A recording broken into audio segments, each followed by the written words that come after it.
Vermont Territory, 1887. While every settler raced to finish their cabin before winter, Norwegian immigrant Lars Nilsson was still hammering inside his house in late September. His neighbors called it wasteful. They called him foolish. He was building a second cabin inside his living room, an 8 by 12-foot box with double walls packed with sawdust and moss. He positioned the ceiling at 6 feet 10 inches instead of the standard 10-foot height everyone else built. He spent 4 months on what looked like a wooden shipping crate while others finished their cabins in 6 weeks. Then March 12, 1888 arrived. The great blizzard struck without warning, 3 feet of snow in 18 hours. Temperatures plunged to 4 degrees below zero, with winds that shattered windows and drove snow through every crack in standard log walls. Neighbors' big rooms with high ceilings froze despite roaring fires. Families slept in wool coats with frost forming on inside walls. But Lars' second cabin, it stayed so warm he could write in his notebook wearing just shirt sleeves. His thermometers told the story. Outside 4 degrees, his main room 34 degrees, but inside that mocked inner cabin a steady 65 degrees. What did he understand about heat, insulation, and survival that everyone else dismissed as foreign nonsense? If you value stories of practical wisdom that stood the test of time, make sure to subscribe. We've got more documented accounts worth remembering. Comment your city and time. We love reading where these documentaries reach. Pre-dawn, March 12, 1888. Outside wind shrieked across the Vermont hills, snow hammering the outer walls of Lars Nilsson's cabin with the steady drumbeat of a blizzard that had been building since midnight. Inside what his neighbors mockingly called his wooden shipping crate, the 45-year-old Norwegian immigrant sat in shirt sleeves, writing in a small notebook by the light of a single tallow candle. 3 thermometers hung at precise locations throughout his homestead like silent witnesses to an experiment that had taken months to prepare. 1 thermometer dangled outside the main cabin window, its mercury column barely visible through the frost-covered glass. The second hung 6 feet off the floor in the big main cabin room, where most frontier families would huddle around their cast-iron stoves on a night like this. The third thermometer hung inside what Lars called his winter room, the 8 by 12-foot inner cabin he had built inside his own living room, positioned at head height over his narrow bunk. He read each instrument carefully and noted the numbers that would later prove him either a genius or a fool. Outside, the mercury showed 4 degrees above zero, with wind gusts that rattled the shutters like artillery fire.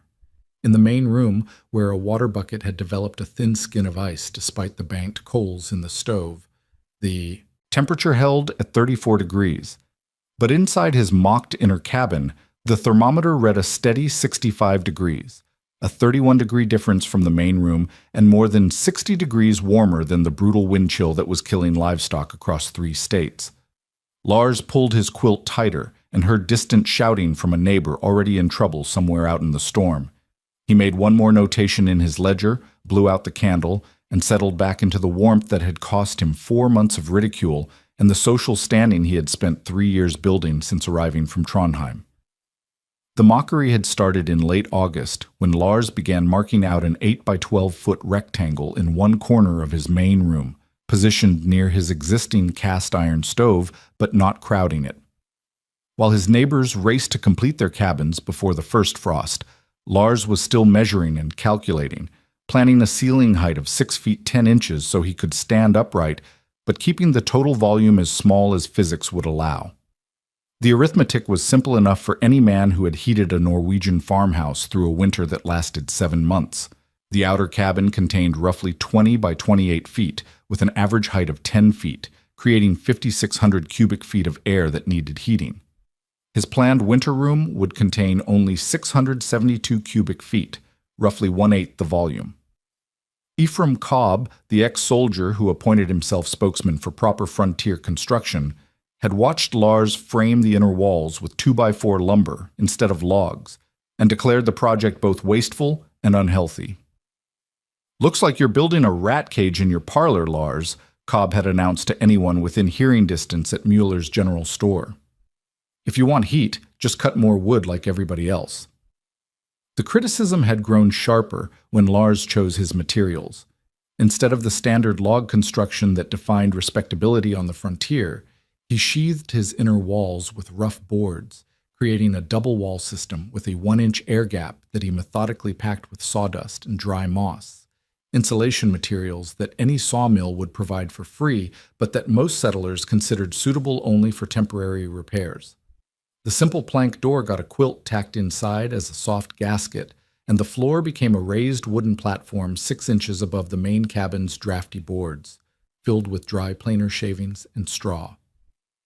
High ceilings are necessary, so smoke has somewhere to go, Cobb had explained to a gathering of neighbors who nodded along with the conventional wisdom that had governed frontier construction since the first Massachusetts settlements. Big volume is good honest house, while boxed-in spaces are unhealthy.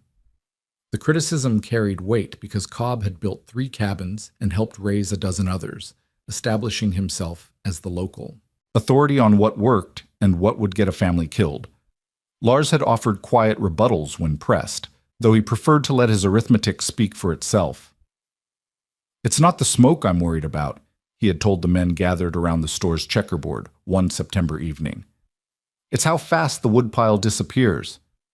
He had shown them his previous winter's wood ledger, documenting that he had burned 5 full cords to keep the big room barely livable through the cold months, and calculated that he could cut that consumption nearly in half if he only heated 1/8 the volume during the worst weather.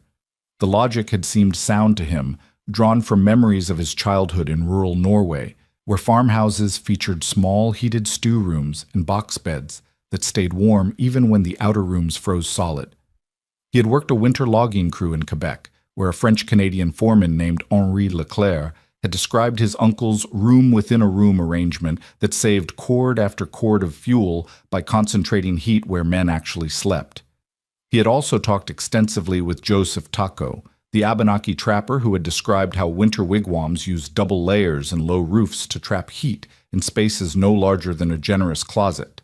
But practical experience from other climates carried no weight with men who had fought through Vermont winters using methods that had kept their fathers and grandfathers alive. The community had watched Lars spend 4 solid days framing his inner shell, then another 3 days chinking and packing the insulation, mostly working by lamplight after his regular field work was finished. The project had consumed his evenings through September and into early October, long after sensible men had banked their fires and declared their homes ready for winter. The final insult had come when Lars completed his winter room and began conducting what Ephraim Cobb called fool experiments with thermometers and measuring instruments. On calm December nights when the temperature dropped to 10 or 15 degrees, Lars would let his main stove fire burn down to coals, shut himself inside the winter room with only a small pan of embers and a single candle, and record the temperature every hour from dusk to midnight. The results had been consistent enough to fill half a notebook with data that nobody wanted to hear. Now, as the great blizzard of 1888 hammered his outer walls and drove snow through every gap in conventional frontier construction, those numbers would either vindicate his months of careful preparation or prove that all his calculating had been nothing more than the delusions of a man too stubborn to build a cabin the way God and common sense intended.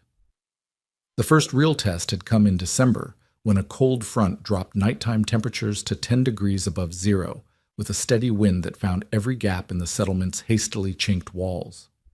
Across the hollow, Lars could see the orange glow of his neighbors' windows as they stoked their stoves hard and prepared for a night of sleeping in wool layers while frost formed on the inside of their glass. Ephraim Cobb's chimney poured smoke like a factory stack, and the widow Martha Briggs had her hired man splitting wood by lantern light to feed the hungry fire that barely kept her drafty cabin above freezing. Lars decided to run what he called a controlled experiment, though Ephraim would later dismiss it as more evidence of foreign eccentricity. He let his main stove fire burn down to a bed of red coals, gathered his 3 thermometers, and shut himself inside the winter room with nothing more than 1 small pan of embers balanced on a brick trivet and a single tallow candle. Every hour from dusk to midnight, he recorded the temperatures that would either prove his theory or expose it as the delusion of a man who had spent too much time with pencils and measuring tools. At 6 o'clock in the evening, as the last daylight faded behind the storm clouds, His readings showed the progression that physics demanded but frontier wisdom rejected. Outside, the mercury read 18 degrees and falling. The big room, with its 10-foot ceiling and 5,600 cubic feet of air to heat, registered 45 degrees in the center and 38 degrees near the floor where children would normally sleep. Inside the winter room, packed tight with sawdust insulation and scaled to heat only 672 cubic feet, the temperature held at 52 degrees despite receiving no more heat than a cat might generate. 2 hours later, with his main stove reduced to glowing coals and the outside temperature dropping to 14 degrees, the contrast had sharpened into the kind of data that would have impressed a university professor if any professor had cared about the thermal dynamics of frontier poverty.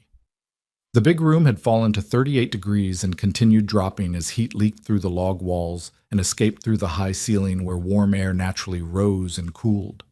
The winter room, insulated by double walls and a low ceiling that trapped every degree of warmth, had actually climbed to 62 degrees as his body heat and the small ember pan worked together in the confined space.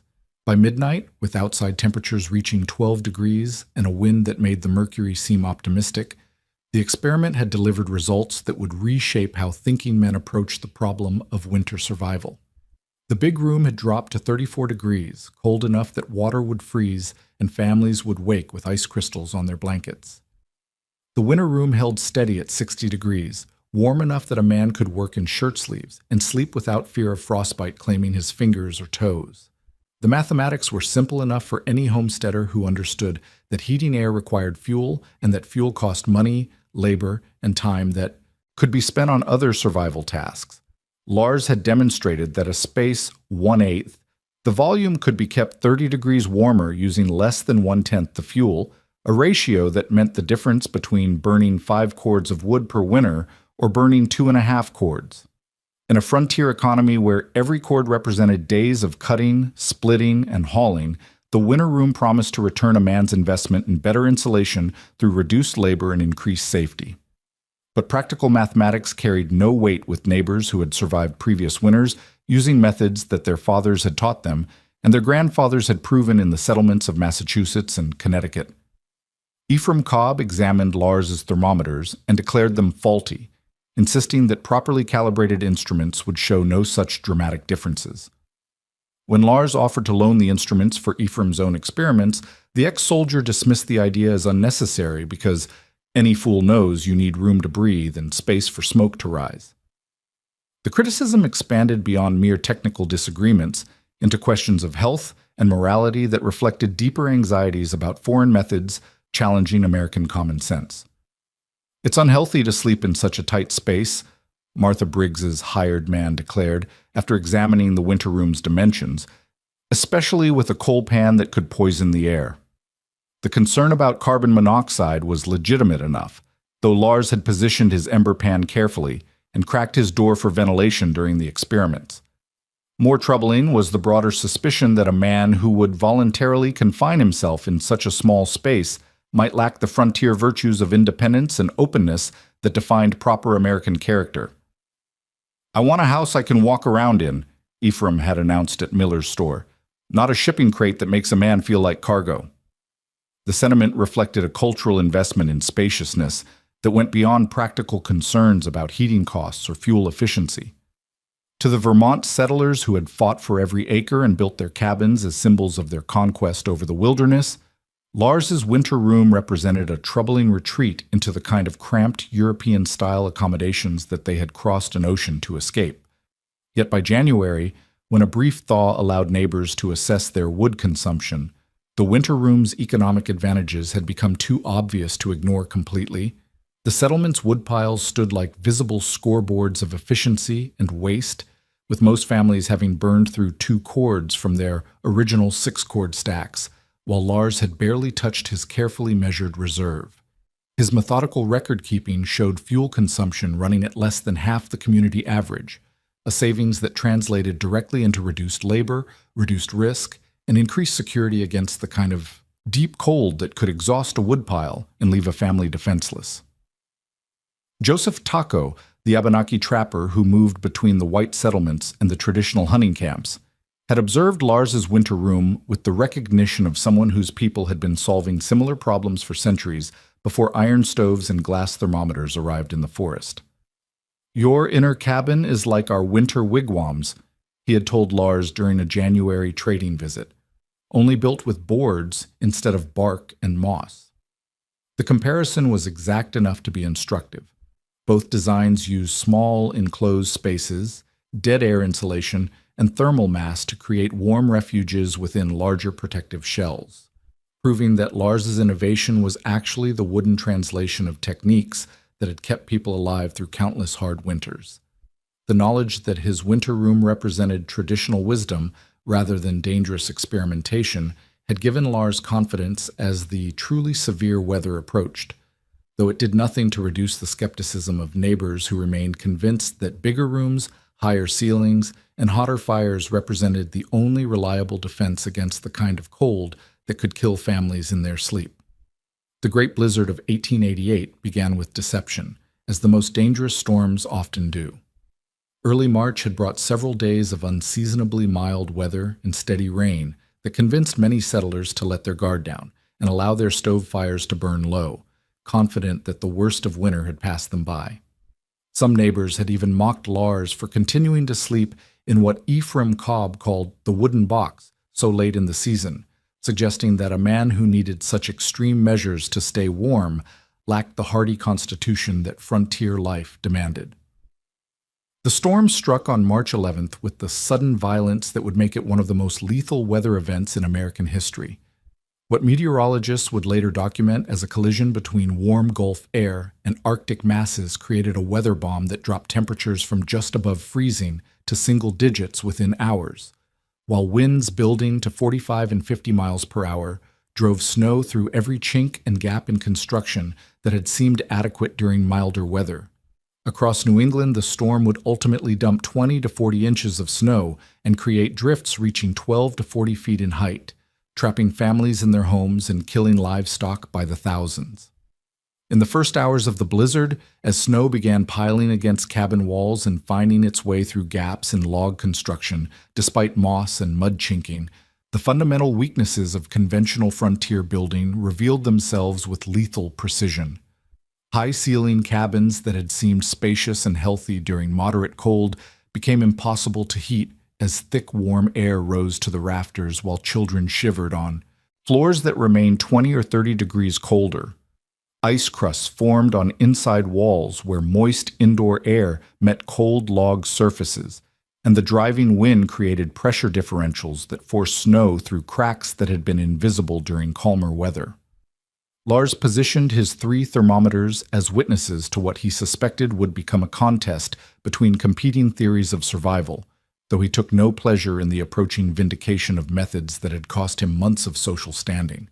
At 4 o'clock on the morning of March 13th, with the storm reaching its full fury and wind gusts rattling shutters across the settlement, his readings documented the progression that building science would later codify, but that frontier wisdom continued to reject.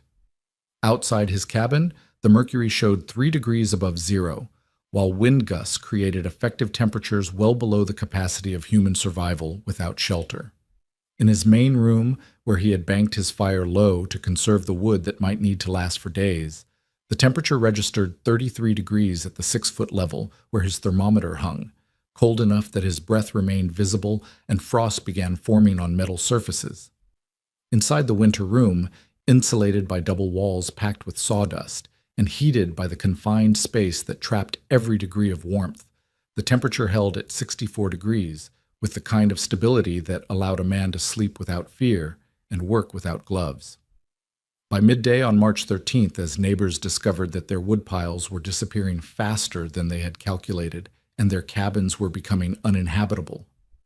Despite fires that consumed cord after cord of precious fuel, the winter room's advantages had expanded beyond mere comfort into the realm of life and death. Ephraim Cobb's big cabin, measured with a thermometer that Lars had loaned for the experiment, showed the thermal stratification that physics predicted but frontier pride refused to acknowledge. Near his roaring stove, the air temperature reached 54 degrees, but at the corner sleeping pallet where his children huddled near the floor and outside wall, the temperature had dropped to 28 degrees, cold enough to kill. Lars documented his own readings with the precision of a man who understood that his data might someday save lives or change how thinking people approach the problem of winter construction. The main room held at 36 degrees despite receiving no direct heat from his carefully managed stove, while the winter room maintained 66 degrees using nothing more than residual warmth from the outer space and the thermal mass created by tight construction and proper insulation. The 31-degree difference between spaces separated by nothing more than a thin wall demonstrated the power of controlled volume and dead air space to multiply the effectiveness of limited heat sources. The mechanism that created these dramatic temperature differences operated according to principles that any frontier farmer could understand if he set aside prejudice and observed how heat actually behaved in confined spaces. Heat rises naturally, and a high ceiling provides more room for that warmth to escape before it can radiate back down to where people sleep and work. A smaller room contains less air to heat and presents less wall and ceiling area through which that warmth can leak to the outside. The outer log cabin now functioned as a windbreak and snow shell, like an outer coat that broke the worst of the storm's assault, while the winter room served as the shirt and wool sweater that trapped body heat and multiplied the effectiveness of small heat sources. The human consequences of these thermal dynamics revealed themselves across the settlement as families struggled with indoor temperatures that dropped below the threshold of safe habitation. One neighbor family's infant developed a dangerous cough after spending the night near a cold outside wall where condensation had frozen and created conditions that no amount of blankets could counteract. Martha Briggs, the elderly widow whose firewood had run low during the storm's second day, faced internal cabin temperatures that approached freezing, despite her desperate efforts to maintain a fire with green wood and furniture that burned poorly and produced more smoke than heat. In his winter room, Lars maintained conditions that allowed normal life to continue, even as the storm raged outside with violence that would be remembered for generations. The temperature differential that his neighbors had dismissed as instrument error or foreign superstition now represented the difference between a space where children could sleep safely and a space where families fought for survival against cold that penetrated every corner and threatened to overwhelm their defensive measures. The storm's third day brought the kind of sustained assault that tested every assumption about adequate preparation and revealed which construction methods could withstand the combination of driving snow, bitter cold, and wind that found every weakness in materials and design. Standard cabins became shells that provided little more protection than sophisticated tents, while the winter room demonstrated that proper insulation and controlled volume could create a refuge that remained habitable regardless of conditions outside. By the time dawn broke on March 14th, the settlement faced a reckoning between the methods that had seemed adequate during moderate weather and the techniques that could preserve life when winter showed its true power. The first appeal for help came at dusk on March 13th, when Ephraim Cobb appeared at Lars's door, half-frosted and desperate, his hat rim-crusted with ice and his coat stiff with snow that had frozen in the brief journey between cabins. The ex-soldier who had spent months ridiculing the winter room now stood in Lars's main cabin, asking if his wife and children could sleep in the very structure he had dismissed as a wooden shipping crate, unsuitable for human habitation. Lars paused only long enough to glance at his winter room's dimensions and calculate the human mathematics of survival.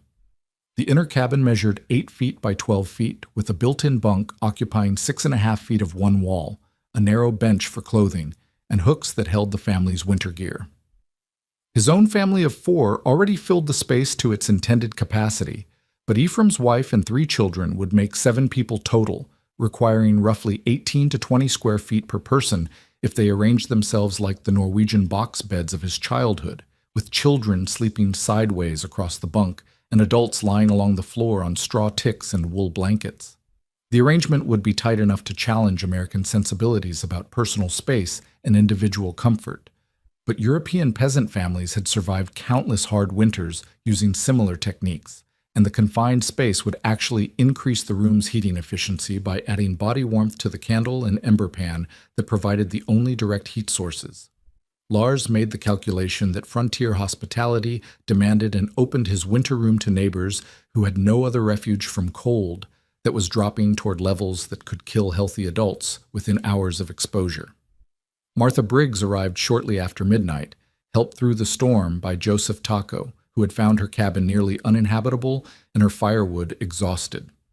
The Abenaki trappers settled the elderly widow in the winter room and observed the arrangement with the professional interest of someone whose people had been crowding into small winter lodges for generations before European settlers arrived in the forest. The winter room now sheltered 8 people in 96 square feet, creating conditions that would have horrified frontier families during moderate weather, but that represented the difference between life and death when the storm outside was killing livestock in their barns. Lars ran his heating system with the careful precision of an engineer managing a steam boiler, loading his main stove with enough wood to establish a thermal foundation, then allowing it to burn down to coals before switching to the small heat sources that the winter room could accommodate without risking carbon monoxide poisoning or fire. One coal pan positioned on bricks provided steady, radiant warmth, while 2 tallow candles added both light and the equivalent of a cat's body heat to the total thermal budget. The system produced perhaps 200 watts of heat energy, no more than a modern space heater, but applied to 672 cubic feet of well-insulated space rather than the 5,600 cubic feet that his neighbors were struggling to heat with fires that consumed entire trees. The results appeared on his thermometers with the precision of a laboratory experiment conducted under field conditions that no university scientist would have dared to replicate. Outside temperatures hovered between 3 and 6 degrees above zero, with wind gusts that created effective conditions well below the threshold of human survival, while the main cabin room maintained temperatures between 30 and 34 degrees, cold enough that water would freeze and breath remained visible. Inside the winter room, with 8 people generating body heat in a confined space, the temperature peaked at 70 degrees when everyone was present and settled to 63 degrees by dawn, representing a temperature differential of more than 60 degrees compared to outside conditions, and nearly 30 degrees warmer than the outer room where most frontier families would have attempted to survive the storm. During the peak hours of the blizzard, as wind howled around the cabin with enough force to drive snow through gaps that had been invisible during calmer weather, the winter room provided conditions that allowed normal conversation and comfortable sleep despite the violence outside. Children who would have spent the night shivering in wool coats and multiple blankets could sleep in their regular clothes, while adults found the space warm enough to remove outer garments and move freely without fear of frostbite threatening exposed skin. Ephraim Cobb, lying on the floor near the inner wall that separated the winter room from the main cabin, reached out during the night to touch the boards that Lars had carefully insulated with sawdust and moss. The surface felt barely cool to his hand, a stark contrast to the outer log walls that had developed a coating of frost and ice, despite fires that consumed wood at an unsustainable rate. The tactile evidence of superior insulation performance convinced him in a way that thermometer readings and mathematical calculations had failed to do, providing the kind of direct physical proof that frontier men trusted above abstract theories. "How thick did you say you made these walls?" Ephraim asked quietly, careful not to wake the children who were sleeping peacefully for the first time in 3 days. Lars explained the construction in practical terms that any carpenter could understand. 2 layers of 3/4-inch planks with 1.5 inches of sawdust and moss packed between them, plus ceiling boards with the same insulation system overhead. The total wall thickness measured less than 3 inches, but the dead airspace trapped within the sawdust created an insulation barrier that outperformed log walls 3 times as thick. "We fought over inches of earth in the war," Ephraim muttered as he settled back onto his improvised bed, "and I never thought I'd see the day an 1.5 inches of sawdust made this much difference." The admission represented more than technical appreciation. It marked the beginning of a social transformation that would reshape how the settlement approached the problem of winter construction and fuel efficiency. Martha Briggs, positioned near the door where she could monitor the main cabin temperature, observed that the winter room remained warmer than her own house had been even during moderate weather with a full fire burning.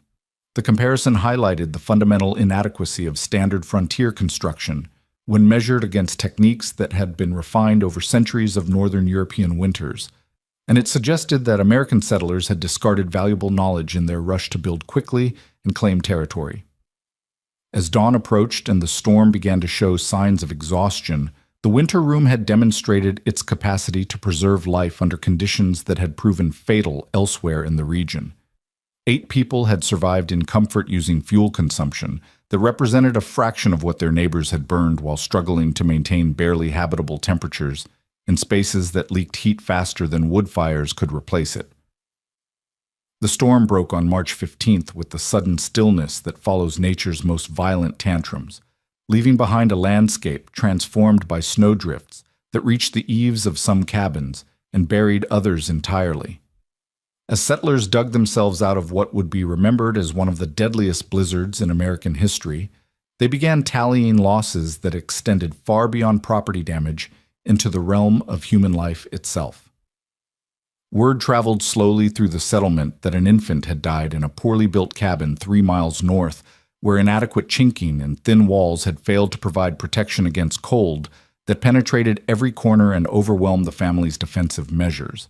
In the immediate aftermath, as neighbors compared their experiences and assessed the damage to livestock, buildings, and winter fuel supplies, the performance differences between construction methods became impossible to ignore or dismiss as foreign eccentricity. Martha Briggs, speaking to anyone who would listen at Muller's General Store, described how the winter room had remained warmer during the blizzard than her own house achieved on moderate nights with a full fire burning.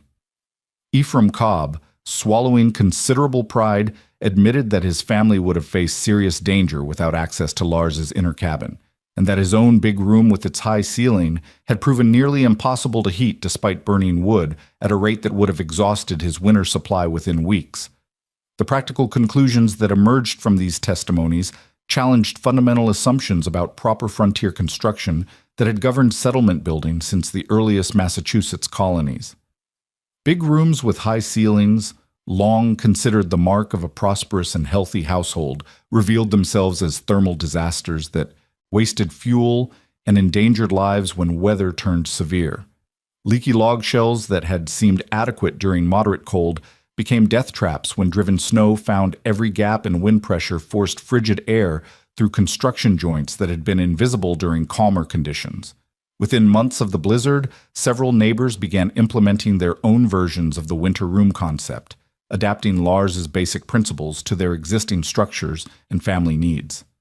Ephraim Cobb built a partial inner partition around his stove area, creating an 8 by 10 foot space with a lowered ceiling that could be heated efficiently during the worst weather, while maintaining access to his larger room during moderate temperatures. The widow Briggs hired Joseph Taco to help her frame a winter bedroom inside her existing cabin, using the same double-wall construction with sawdust insulation that had kept Lars's family warm throughout the crisis. The adoption process revealed how quickly practical knowledge could spread when demonstrated results overcame cultural resistance to foreign methods.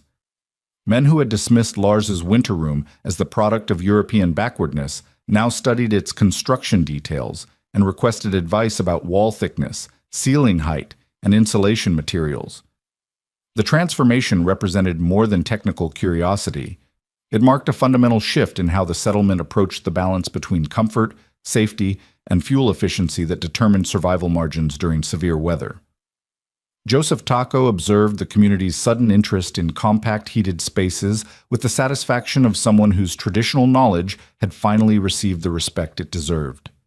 "Now they've put a wigwam inside a house and call it innovation," he told Lars during a trading visit, connecting the winter room concept to ingenious building practices that had kept people alive through countless hard winters before iron stoves and glass windows arrived in the forest. The comparison highlighted how Lars's supposedly revolutionary idea actually represented the wooden translation of techniques that had been refined over centuries by people who understood that survival depended on working with natural thermal dynamics rather than fighting them through brute force heating. The broader historical context of Lars's innovation became clear as word of the winter room concept spread beyond the immediate settlement to neighboring towns, and eventually to agricultural publications that documented successful adaptations to extreme weather. Colonial keeping rooms, where families had naturally gravitated to the smallest and warmest space during winter months, represented the same basic principle applied with less technical precision. European box beds and Dutch closet beds had used enclosed sleeping spaces to trap body heat and reduce fuel consumption, creating warm refuges within larger structures that might be too expensive to heat completely. Native winter lodges and wigwams had employed compact, often double-layered construction with snow banked around exterior walls for insulation, using dead airspace and thermal mass to create comfortable interiors despite brutal outside conditions. The winter room combined all these traditional approaches into a design that could be built with frontier materials and tools while delivering performance that exceeded anything achievable through conventional log construction and cast iron heating. Modern building science would later codify the principles that Lars had applied through observation and traditional knowledge, documenting how controlled air volume, effective insulation, and thermal bridging reduction could multiply heating efficiency while improving safety and comfort. House-within-house retrofits and internal insulation strategies would become standard techniques for improving the performance of existing structures when exterior modifications proved impractical or too expensive. The legacy of the winter room extended beyond technical innovation into broader questions about how communities evaluate and adopt new methods, particularly when those methods challenge established practices that carry social and cultural significance. Lars's experience demonstrated that practical results could eventually overcome prejudice and resistance, but only after crisis conditions forced people to acknowledge the inadequacy of conventional approaches that had seemed adequate during moderate challenges. Caleb Nielsen, Lars's eldest son, inherited both the physical cabin and the lessons learned during the blizzard of 1888, carrying the winter room concept into the next generation of frontier construction. When he built his own house several years later, he incorporated a deliberately low-ceilinged winter bedroom and tight inner shell from the beginning, avoiding the retrofit compromises that had limited his father's original design. The integration of compact heated spaces into new construction represented the evolution from emergency adaptation to standard practice, proving that the winter room was not a single lucky innovation, but a durable method that could be repeated and improved. On a bitter frontier winter, it was not the biggest cabin or the fanciest stove that kept a man alive, but how little space he chose to heat, how tight he built his thermal envelope, and whether he trusted the accumulated wisdom that said survival meant shrinking your world and thickening your walls when the cold came with the intention to kill.